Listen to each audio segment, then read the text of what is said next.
In today's video, I'm going to teach you how to bulk import or upload contacts into Xero.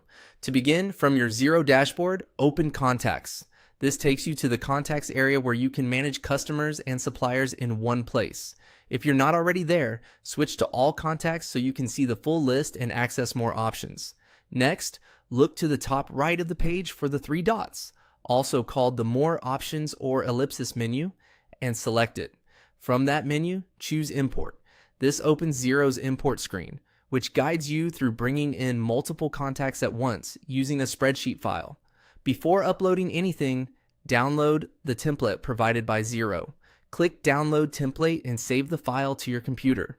Using the official template is important because the column headers, order, and formatting are already set up the way Xero expects. Open the template in your spreadsheet editor and enter your contact details. At a minimum, include a clear contact name for each entry. Add email addresses, phone numbers, and postal addresses if you have them. Keep the headers exactly as they are, remove any example rows, and avoid formulas or merged cells. If your phone numbers have leading zeros or country codes, format that column as text so nothing gets stripped out. When you're done, save the file in the format shown on the import screen, typically CSV. Return to Xero and choose Select File.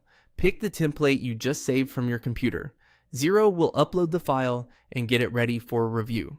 When the file is attached, click Next.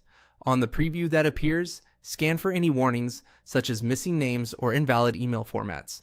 If something doesn't look right, go back to your spreadsheet to correct the data, save, and reselect the updated file. If the preview looks good and there are no errors you need to resolve, proceed by clicking Complete Import.